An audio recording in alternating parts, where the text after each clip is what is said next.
병든 영혼이 회복이 되고, 또 마음이 치료가 되고, 또 육신이 치료가 되고, 또 하나님의 생명의 말씀을 통해서 문제 가운데 하나님의 응답의 역사가 일어나기를 주님의 이름으로 축원을 드립니다. 할렐루야. 지난주에 뭐를 잊지 말라 그랬습니까? 아멘 잊지 말라요. 아멘 잊지 마라. 다 잊어도 좋은데 아멘은 잊지 마십시오. 다시 한번 할렐루야. 표정들이 너무 어두우세요. 옆에 인사 나눕니다. 나이보다 훨씬 젊어 보입니다. 다들 좋아하시네. 왜 젊어지고 싶은가 봐요. 지난주에 인터넷을 검색하다가 제 눈에 확 들어오는 어떤 타이틀이 있는데, 회춘 프로젝트. 아유, 저도 이제 머리가 조금 흰머리가 막 이제 나고 그러니까 회춘 프로젝트가 눈에 확 들어오더라고요. 그래가지고 그 기사를 한번 읽어봤는데, 미국의 40대 어느 스포츠의 성공가가 신체 나이를 18세로 돌리기 위해서 매년 $200만, 우리나라 돈으로 얼마예요? 계산이 안 되지요. 25억이에요. 25억. 자기 나이를 40세가 넘었는데 18세로 돌리기 위해서 매년 25억을 투자를 한다는 거예요. 그래가지고 30명 이상의 의사와 전문 의료진, 전문가들을 동원해가지고 뇌, 심장, 간, 폐, 근육, 치아, 피부 모든 신체 나이를 18세로 돌리기 위한 것을 목표로, 여러분 성공할 수 있을까요? 이제 그 기업가가 회춘 프로젝트를 시작한 지 1년이 딱 되어 간다면, 1년이 뭐 그 과정을 보면요 어마어마해요. 뭐 수면 시간 철저하게 지키고, 엄격한 수칙, 혈액 검사, MRI 검사, 초음파 검사, 대장 내시경 검사, 매달 각종 의료 수술만 수십 차례, 아침에 5시에 일어나가지고 24개의 보충제와 또 약을 먹고, 더 젊은 피부를 위해서 7개의 크림을 바르고, 하루에 1977 칼로리를 섭취하고, 하루에 24개의 프로그램을 작동시키고, 1시간 운동하고, 3회 고강도 운동을 하고, 측정 결과 그 기업가의 몸은 의학적으로 진짜 젊어졌다고 합니다. 이렇게 하는데 안 젊어지면 이상한 거 아닙니까? 저도 그렇게 하면요, 이렇게 하면요 1년 지나면요 제가 30세가 돼 있을 거예요. 30세. 왜? 저는 예수님 믿기 때문에. 신체 나이가 5살이나 젊어졌고요, 또 37세의 심장을 갖게 되었고요, 18살의 폐활량을 갖게 되었고요. 근데 여러분, 왜 이 기업가가 이 회춘 프로젝트에 도전했는가 보니까 30세에 설립한 회사가 엄청난 성공을 한 거예요. 그런데 그 성공하기까지 그 과중한 업무 때문에 엄청난 스트레스를 받아가지고 몸이 그냥 과체중이 돼가지고요 심각한 우울증을 앓기 시작한 거예요. 그래가지고 그걸 견디다 못해가지고 자기가 키워놓은 그 회사를 8억 달러에 치워버리고, 나는 이제 돈 벌지 않겠다. 그리고서 매년마다 $200만, 25억씩 써가면서 자기 몸을 되돌리고 있는 거예요. 여러분, 과연 이 기업가가 도전한 건 좋아요. 저는 칭찬하고 싶어요. 뭐 우울증으로 평생 동안 어떻게 살겠습니까? 그러나 과연 18세의 나이로 되돌릴 수 있을까? 가능할까요? 사람의 생로의 그 법칙이 있는데, 그리고 그가 25억씩이나 쓰면서 매년 동안 그렇게 하는데 얻고자 하는 게 도대체 뭐예요? 여러분, 그렇게 한다고 해서 그 사람이 행복을 얻을 수 있을까요? 또 기쁨을 얻을 수 있을까요? 만족을 얻을 수 있을까요? 도대체 무엇을 얻을 수 있을까? 그게 의문이더라는 거예요. 그런 마음으로 제가 이 예배소서 말씀을 다시 읽기 시작했는데, 작년에 제가 예배소서 1장과 2장을 강의를 해드리지 않았습니까? 3장 말씀을 읽고 묵상하는 가운데 이 예배소서의 저자인 바울을 통해서 제가 큰 감동을 받게 되는 거예요. 여러분, 이 예배소서의 말씀을 바울이 어디서 썼다고요? 어디서 썼습니까? 이 예배소서 말씀을 감옥에서 썼지 않아요. 감옥에서 썼어요. 로마 감옥에서 이 예배소서 말씀을 썼습니다. 그래서 옥중서신이라고 하는 거예요. 옥중서신. 근데 여러분 보세요. 이 예배소서의 말씀을 읽어보면요, 이 바울이 이 말씀을 감옥에서 썼다고 말할 수 없을 정도로 굉장히 행복한 거예요. 너무너무 기쁜 거예요. 너무너무 행복해 보이는 거예요. 아니, 이 기업가처럼 무슨 획존 프로젝트를 한 것도 아니에요. 그가 기쁨과 행복을 얻기 위해서 무슨 수많은 돈을 쓴 것도 아니에요. 그럼에도 불구하고 이 예배소서 말씀을 읽다 보면요, 그렇게 바울이 기뻐하고 행복을 느낀다는 거예요.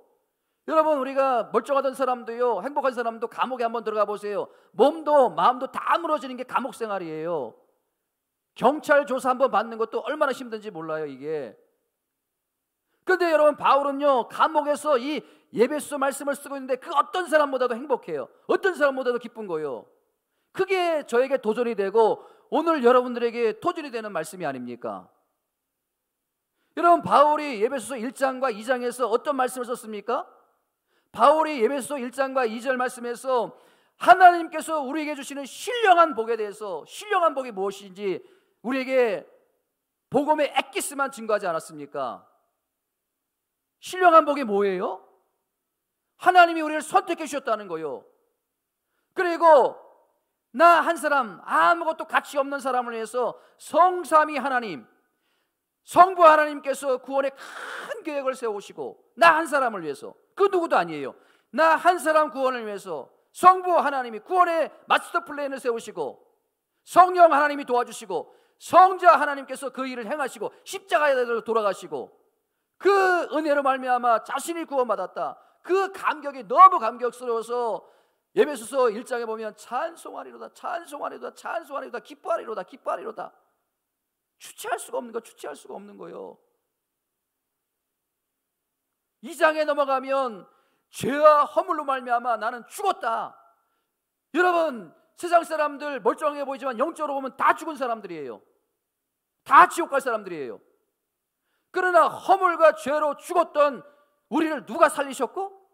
예수 그리스도가 살리셨고, 여러분들은 예수님으로 말미암아 영적으로 살아있는 자임을 믿으시기 바랍니다. 아멘? 안 믿어지시나 봐요? 믿어지십니까, 여러분? 이런 놀라운 은혜. 그래서 여러분, 사도행 에베소서 2장 8절에 보면요, 우리가 받은 구원, 그 구원은 하나님의 은혜로 말미암아 하나님의 선물이다. 너희의 행위로 된 것이 아니라, 너희의 노력으로 된 것이 아니라 전적인 하나님의 은혜의 선물이다. 그렇게 선포하지 않습니까? 여러분 보세요. 그렇게 바울이 예배소 1장과 2장에서 복음의 엑기스만, 예화도 없어요. 군주덕이 없어요. 오직 복음의 비밀만 쭉 설명한 다음에, 근데 갑자기 3장에 와가지고요 딱 멈춰버리고요 자기 이야기를 하는 거예요. 저는 이게 너무 궁금한 거예요. 여러분 3장 1절 말씀 보세요. 3장 1절 말씀 같이 한번 읽어봅니다. 시작. 이러므로 그리스도 예수의 일로 너희 이방인을 위하여 갇힌 자 된 나 바울이 말하거니와. 갑자기 자기 이야기를 하는 거예요. 지금까지 갑자기 하나님의 은혜요, 또 신령한 복이요, 구원의 은혜요 막 설명하다가 갑자기 왜 3장에서 자기 이 얘기를 꺼낼까? 뭐 성경을 읽어보셔야 이게 또 궁금한 거예요. 뭘 알아야 궁금한 거지 모르면 궁금하지도 않은 거예요. 저는 이게 말씀을 읽을 때마다 너무너무 궁금한 거예요. 왜 갑자기 바울이 하나님의 은혜와 복음에 대해서, 예수 그리스도의 계시에 대해서 설명 쭉 하다가 갑자기 왜 자기 이야기를 꺼냈는가? 자기 개인의 이야기를 꺼내는가? 여러분 궁금하지 않으세요? 그 이유가 있는 거예요.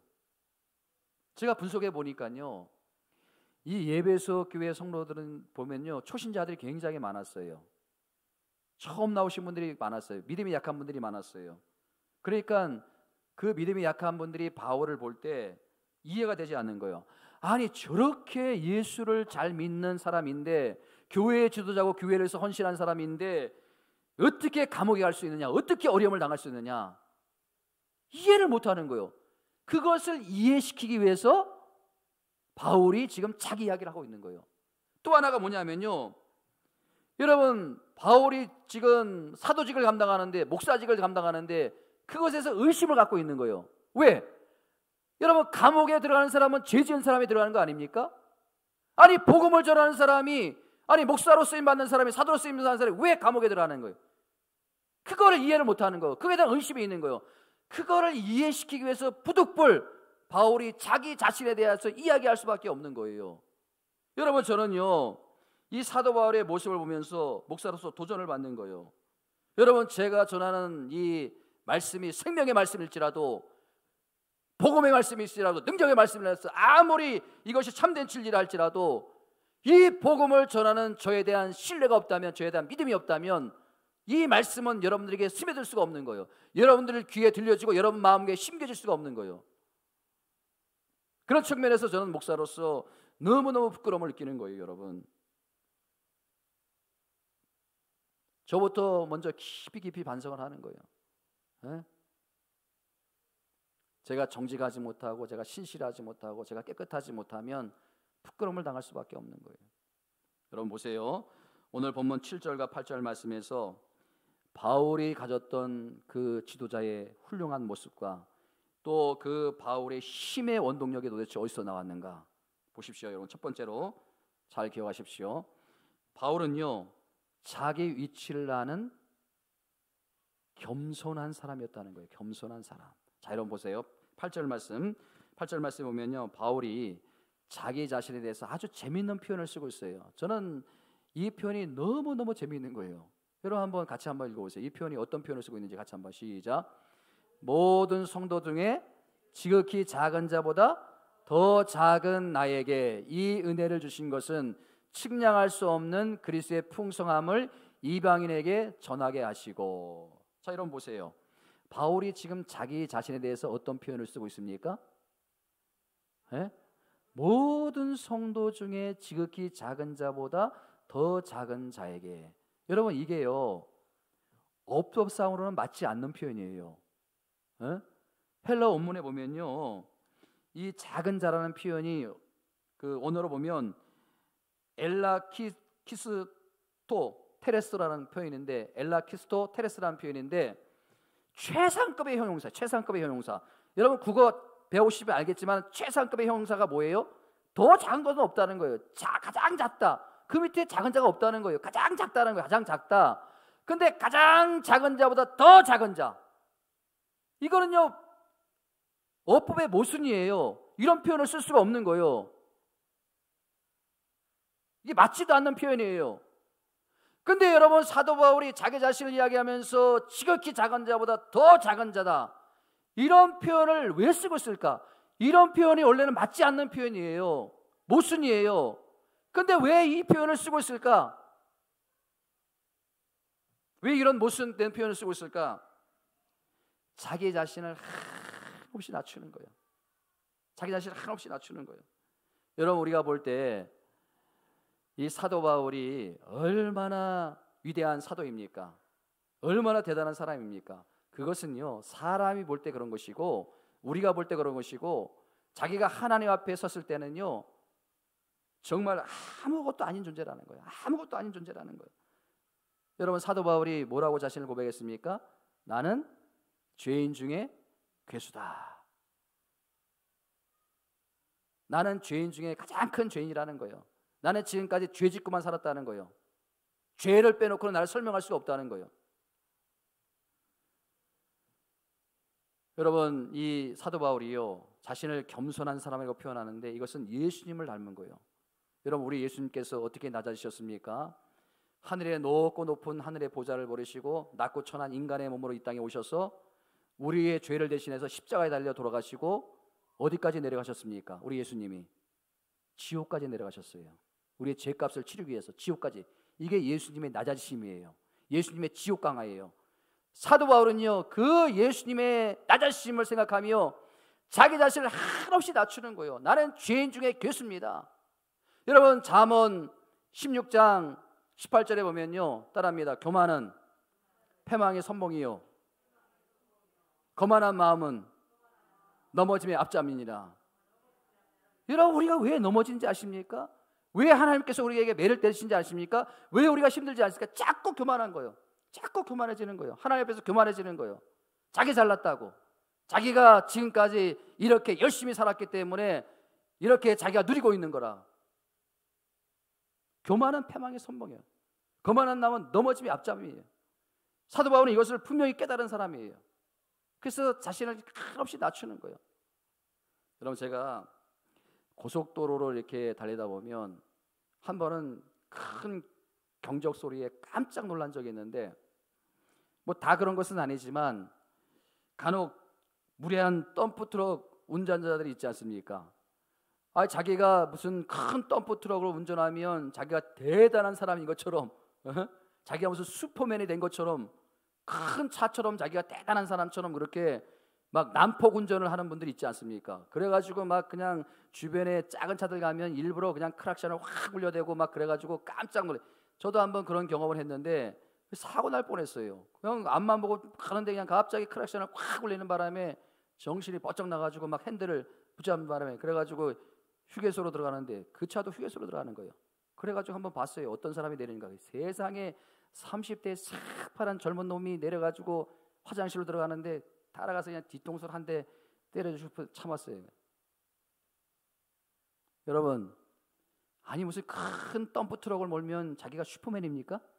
자기가 이렇게 대단한 사람이에요? 아니 그 작은 뭐 마티즈나 뭐 티코를 몰면 그 사람이 무슨 뭐 난쟁입니까? 예전에 그 티코를 몰면 무슨 뭐 그 회전을 놓을 때 이렇게 손을 짚어야 된다고, 손을 짚지 않으면 이렇게 넘어지니까 하도 이게 약해가지고 막 이런 거 할 때는 또 눈이 반짝 뜨이는 분들이 있어요. 여러분, 사도 바울은요 지금 나는 아무 자격이 없다, 나는 아무런 가치가 없다, 에? 나는 가장 작은 자보다 더 작은 자, 이게 바울의 위대함이에요. 에? 사랑하는 성도 여러분, 하나님 앞에서는 교만하지 마시고 또 사람 앞에서도 교만하지 마시고 낮아지시고 겸손해지는 여러분들이 다 되시기를 주님의 이름으로 축원드립니다. 그럴 때 하나님께서 능력으로 쓰시는 거예요. 에? 자, 두 번째는요, 이 바울이 가진 힘의 원동력이 어디에 있는가? 따라합니다. 복음의 능력에 대한 확신이 있었던 사람이다. 복음의 능력에 대한 확신. 여러분들에게 이 능력에 확신이 있길 바랍니다. 여러분, 사도 바울이 로마서 1장 16절에서 뭐라고 고백합니까? 내가 복음을 부끄러워하지 않으니, 내가 복음을 부끄러워하지 않으니 이 복음은 모든 믿는 자에게 주시는 뭐라고요? 하나님의 능력이라. 할렐루야. 여러분들이 믿는 복음, 여러분들이 믿는 하나님 능력이에요. 아멘. 여러분 보세요. 17절 말씀 보세요. 바울이 이 복음에 대한 능력이 확실히 있었던 거예요. 7절 말씀 처음에 같이 한번 읽습니다. 시작. 이 복음을 위하여 그 능력이 역사하는 대로, 하나님이 능력이 역사하는 대로 자기가 이끌림 받았다는 거예요. 그렇기 때문에 복음의 능력이 나타났다는 거예요. 여러분, 우리가 예배 시작할 때 성시교독을 낭독하지 않았습니까? 그 고린도 후서 4장 7절 말씀은 여기에 그대로 남고 있는 거예요. 그대로 남고 있는 거예요. 고린도 후서 4장 7절 말씀 같이 한번 읽어봅니다. 시작. 우리가 이 보배릇을 질그릇에 가졌으니 이는 심히 큰 능력은 하나님께 있고 우리에게 있지 아니함을 알게 하려 하심이라. 할렐루야. 여러분, 바울은요 자신이 나는 가장 작은 자보다 더 작다, 나는 비천하고 초라한 사람이다, 이렇게 자신 있게 자신을 오픈할 수 있었던 그 비결이 어디에 있었느냐? 바로 이 말씀에 있는 거예요. 이 말씀에. 예? 여러분, 세상 속에서 여러분들은 깨지기 쉬운 그 질그릇이에요. 여러분들은 너무나 약한 존재예요. 그러나 나는 능력의 사람이다. 나는 비굴하지 않는다. 나는 낙심하고 절망하지 않는다. 왜? 내 질그릇 같은 존재에 내가 뭘 담고 있기 때문에? 예수의 생명, 그리고 하나님, 그리고 예수님. 그게 능력이라는 거예요. 그게 능력으로 역사한다는 거예요. 여러분, 바울의 자신감이 바로 이거 아닙니까? 여러분 바울이 얼마나 형편없는 사람이, 따지고 보면요 키도 작지요, 대머리에다가 또 뭐 이 간질이 있었지요, 안질도 있었지요. 얼마나 연약한 사람이, 자기는 깨지기 쉬운 그릇이에요. 그러나 복음의 능력만 나타난다면 자기는 얼마든지 하나님의 복음의 역사를 이루는 사람이 될 수 있다, 그렇게 고백하는 거 아닙니까? 질그릇에게 나에게 능력이 있는 것이 아니라 내가 담고 있는 예수 그리스도, 내가 담고 있는 복음이, 그것이 능력으로 역사한다는 거 아닙니까? 여러분 이게 깨달아지는 사람은요 겸손할 수밖에 없는 거예요. 바울이 이게 깨달아졌기 때문에 겸손한 거예요. 어떤 사람이 겸손할 수 있습니까? 여러분 복음의 능력을 경험한 사람이 겸손할 수 있는 거예요. 어떤 사람이 겸손할 수 있습니까? 여러분 은혜를 깨달은 사람이 겸손할 수 있는 거예요. 가만히 보면요 교만한 사람들 보면요 진짜 보면요 아무것도 없는 사람, 능력도 없는 사람들이 교만해요. 진짜 겸손한 사람들 보면요 굉장히 힘 있는 사람들이에요. 여러분 보세요. 바울이 복음의 능력을 경험하니까 그 다음에 어떤 결과가 따라오는지 보십시오. 자, 고린도후서 4장 7절 말씀을 다시 한번 읽어보고, 그렇게 사도 바울이 고백하고 하나님의 능력이 자기 안에 역사하니까 어떤 게 뒤에 따라오는지 한번 보십시오. 다시 한번 읽어봅시다. 고린도후서 4장 7절 시작. 우리가 이 보배를 즐겨 가졌으니 이는 심히 큰 능력은 하나님께 있고 우리에게 있지 아니함을 알게 하려 함이라. 이 자기가 질그릇 같은 연약한 존재인데 복음의 능력이 나타나니까 그게 삶에 어떤 경험을 하는지 8절과 9절 말씀 한번 읽어보세요. 8절과 9절 말씀. 그 다음 시작. 우리가 사방으로 오겨싸임을 당하여도 쌓이지 아니하며 답답한 일을 당하여도 낙심하지 아니하며 박해를 받아도 버림받지 아니하며 거꾸로 뒤름을 당하여도 망하지 아니하고, 이런 능력 있는 삶을 산다는 거예요, 여러분. 예? 그 다음에 여러분 10절 말씀 보세요. 마지막으로 결론적으로 사도 바울이 뭐라고 고백하는지 보십시오. 시작. 우리가 항상 예수의 죽음을 몸에 짊어지면 예수의 생명이 또한 우리 몸에 나타나게 하라 함이라. 여러분 사도 바울이 이렇게 살았는데 저와 여러분들은 왜 이렇게 살지 못하는 거예요? 왜 이게 안 되는 겁니까? 여러분 우리가 이런저런 많은 어려움을 당하고 나를 대적하는 사람이 나를 모함하고 나를 힘들게 하고 나를 넘어뜨리게 하고 정말 사방팔방으로 다 싸움을 당해요. 예? 어떻게 이 상황을 헤쳐나갈지 답답해요. 힘들어요. 죽을 맛이에요. 그러나 내가 무너지지 않는 것은, 내가 절망하거나 좌절하지 않는 것은 내가 깨지기 쉬운 질과 같은 약한 존재이지만 내 안에 예수의 생명 하나님이 계시고 복음이 능력으로 역사하면 내가 얼마든지 사도 바울처럼 나를 통해서 복음의 능력이 나타날 줄 믿습니다. 그런 역사가 일어나는 거예요. 그런 경험을 하게 되는 거예요. 우리가 믿지 않기 때문에 자꾸 이런 역사가 일어나지 않는 것이지, 우리가 믿게 되면 이런 역사가 일어날 줄 믿습니다. 이런 능력을 체험하는 저와 여러분들이 다 되시기를 주님의 이름으로 축원드립니다. 마지막으로 세 번째, 이 바울이 힘의 원동력이 어디 있었는가? 은혜에 대한 감격이에요. 하나님의 은혜에 대한 감격.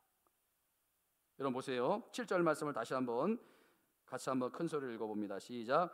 이 복음을 위하여 그의 능력이 역사하는 대로 내게 주신 하나님의 은혜의 선물을 따라 내가 일꾼이 되었노라. 여러분 사도 바울이 어떻게 일꾼이 되었다고요? 하나님의 은혜의 선물을 따라. 그러니까 자기 자신이 대단해서 이렇게 하나님께 쓰임 받은 게 아니고, 나 자신도 너무너무 형편없고 자격이 없는 자인데 하나님께서 은혜를 주셨다. 여러분 은혜가 뭡니까? 은혜가 자격이 없는 사람에게 주시는 하나님의 선물이 은혜가 아닙니까? 은혜. 여러분 그 은혜, 톰스라는 사람이 은혜에 대해서 이렇게 정의를 내렸어요. 은혜란 당신의 공로로 얻을 수 있는 것도 아니요, 당신의 공로가 없다고 잃어버릴 수 있는 것도 아니다. 그래서 은혜는 우리의 잘못을 따지지 않고 주시는 하나님의 사랑의 선물이다. 이 놀라운 주님의 은혜에 대해서 우리는 날마다 감사해야 된다. 여러분 에베소서 2장 8절 말씀을 그대로 담고 있는 그 말씀이 아닙니까? 여러분 제가 읽어드리면 이 에베소서 2장 8절 말씀, 너희는 그의 은혜에 은하여 믿음으로 말미암아 구원을 받았으니 이것은 너희에게서 난 것이 아니요 하나님의 선물이라. 받을 자격이 없는 자에게 주시는 게 하나님의 선물이라는 거예요. 여러분 바울이 이것에 대해서 늘 감격했다는 거예요. 나는 받을 자격이 없는데 하나님께서 나를 다메섹 도상에서 만나주시고 은혜를 주셨기 때문에 내가 이렇게 늘 행복한 삶을 살 수 있고 기뻐하는 삶을 살 수 있다. 여러분 한번 잘 생각해 보세요. 둘 중에 어느 사람이 행복한 사람인가? 자, 첫 번째 사람은요, 나는 금그릇이야. 나는 흠도 없고 티도 없어. 나는 깨끗해. 그렇기 때문에 내 금그릇에 보배이신 예수님을 담는 건 당연한 거야. 이렇게 생각하는 사람 한 사람하고, 첫 번째 사람하고, 두 번째 사람은요, 나는 질그릇이야. 나는 너무 약해. 나는 아무 자격이 없어. 나는 쓸모없는 존재야. 근데 나 같은 질그릇에 어떻게 보배이신 예수님을 담을 수 있어? 그러나 하나님께서 은혜 주셔가지고 내가 예수님을 담고, 내가 복음을 담고, 내가 그렇게 아름다운 삶을 살고 있어. 두 번째 사람하고 어떤 사람이 더 행복할까요? 어떤 사람이 더 기뻐할까요? 전자예요, 후자예요? 네. 이름 가운데도 전자는 많이, 후자가 많이 있더라고. 그래도 어떤 사람들은 이게 무슨 말씀인지 이해를 못하는 분이, 제가 더 쉽게 설명을 드릴게요. 아니 도대체 내가 이렇게 은혜로운 설교를 하고 있는데 어떻게 잠을 잘 수가 있어? 어떻게 귀를 닫을 수가 있어? 내가 이렇게 은혜로운 설교를 하는데 어떻게 은혜를 못 받을 수가 있어? 이렇게 생각하는 게 1번하고, 아휴 나 같은 이 죄인이 어떻게 이렇게 강단에서 날마다 설 수가 있어?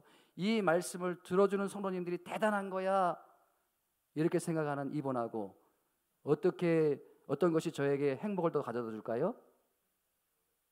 1번이에요, 2번이에요? 아니 후자는 없어 이제.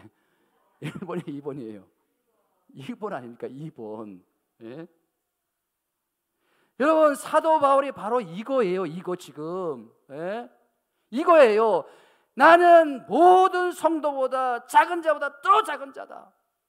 그렇게 고백하고 그렇게 겸손하게 자리를 낮추면 낮출수록 자기가 더 행복해지는 거야. 자기가 더 기뻐지는 거야. 여러분 이 원리를 깨닫게 되시길 바랍니다. 제발. 예? 여러분 자꾸 남 앞에서 나를 높이려고 하지 마세요. 자꾸 여러분들 낮추세요. 나는 이 팔 위의 성도님들 중에 가장 작은 자다. 가장 작은 자보다 더 작은 자다. 그러면 하나님께서 여러분들에게 놀라운 행복을 주실 거야. 놀라운 기쁨을 주실 거야. 어떻게 나 같은 죄인이 이 자리에 나와서 앉아있을 수가 있어? 어떻게 나 같은 죄인을 통해서 하나님께서 복음의 능력을 나타낼 수가 있어? 저는요, 우리 교회에서 우리 많은 성도님들이 세상에서 크게 성공하시길 바랍니다. 아멘. 뭐 성공하기 싫으세요? 우리 성도님들 세상에서 크게 성공하시기를 주님의 이름으로 축원드립니다. 그래서 세상을 흔들릴 수 있는 많은 인물들이 나오시기를 축원합니다. 그러나 여러분, 저는 여러분들 위해서 기도하는데 여러분들 행복해지시길 바랍니다. 세상에서 성공해도요, 행복하지 않으면 의미가 없는 거예요. 여러분, 제가 서두에서 말씀드린 그 기업가 행복하지 않았어요. 우울증에 시달렸어요. 과체중에 자기가 죽을 것 같았어요. 그러니까 자기가 키워놓은 그 회사를 8억 달러에 팔아버리고 매년마다 25억씩이나 써가지고, 그래도 여러분 행복하지 않은 거예요. 저는요, 여러분들이 사업이 잘 돼서 행복해지시기를 축복합니다. 그러나 사업이 안 돼도 여러분들 행복해지시길 바랍니다. 사업이 어려워도 행복해지시길 바랍니다. 여러분 건강해져서 행복해지시길 바랍니다. 그러나 건강하지 않아도 행복해지시길 바랍니다. 경제적인 어려움이 있더라도, 사업이 어려움이 있더라도 여러분 행복하면 되는 거 아닙니까? 행복하면 되는 거예요.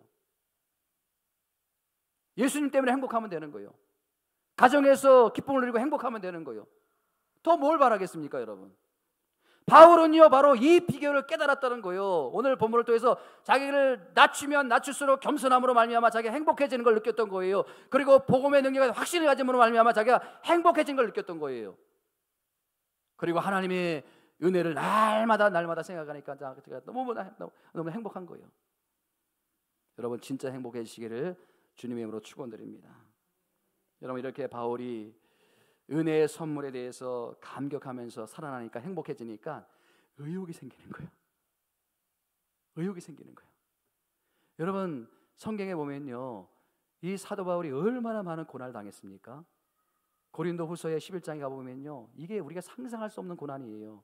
여러분 우리가 이 중에서도 한 번만 그 고난을 당하면요, 우리는 기가 꺾일 거예요. 의욕이 상실될 거예요. 그러나 사도 바울은요, 의욕이 생기니까, 의욕이 불타니까 세상에 로마가 그 사도 바울을 감옥에 쳐넣어도요, 꼼짝 못하게 해도요, 그 의욕이 꺾이지 않는 거예요. 의욕이 사라지지 않는 거예요. 이 바울이 들으면 기분 나쁘게 들릴지 모르지만 바울이 감옥에 간 게 축복이에요.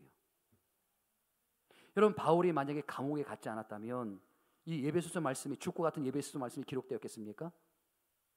여러분, 이 예배소서 말씀만 감옥에 썼습니까?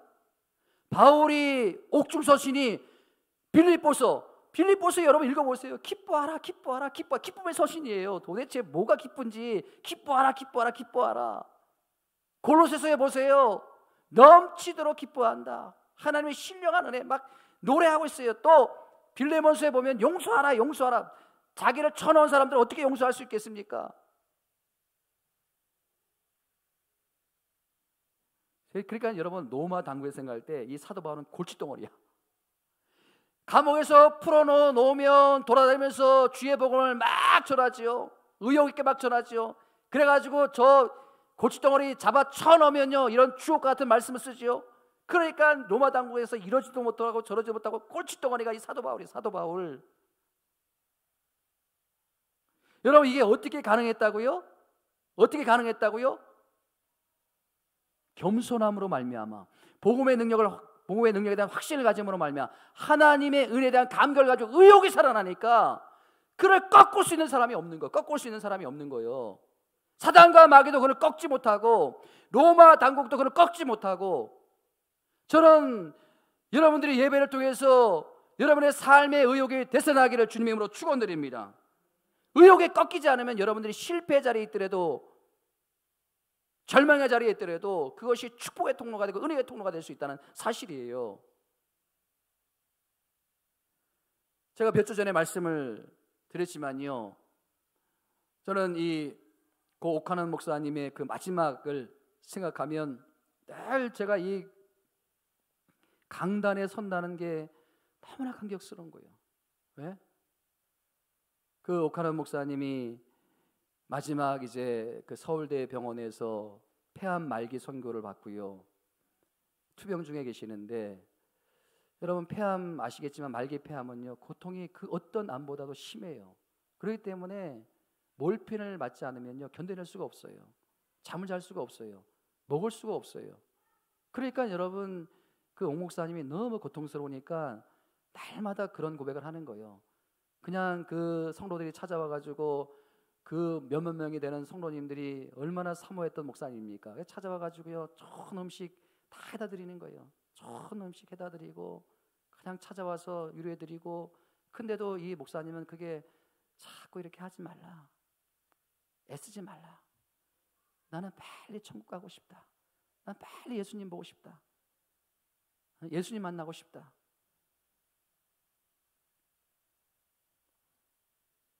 근데 갑자기 어느 날부터 간병인 하는 사람들에게 그 밥 가져오라고, 축소사 갖고 오라고, 나 먹어야 되겠다. 그래서 왜 그런가 봤더니 그 간병인들이 하는 말이 참 이야기를 듣는데 제 마음이 찡했는데요, 성도님들이 병문안 와가지고 자꾸 목사님에게 그러는 거예요. 목사님, 이제 일어나셔야 됩니다. 다시 강단에 서셔야 됩니다. 우리 목사님 설교를 듣고 싶습니다. 목사님 설교를 듣고 우리는 늘 힘을 얻었습니다. 목사님 일어나셔야 됩니다.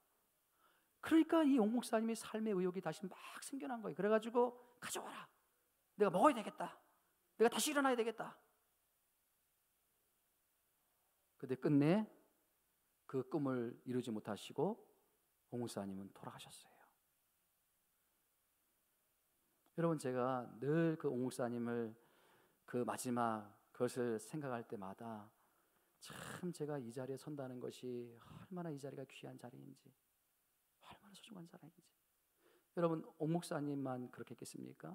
많은 선배 목사님들이 투병 중에 있을 때, 절망 중에 있을 때, 내가 성도님들을 위해서, 나를 위해서도 반드시 내가 강단에 서야 되겠다, 그렇게 간절하게 꿈을 가지고 있었지만 그 꿈을 이루지 못했어요.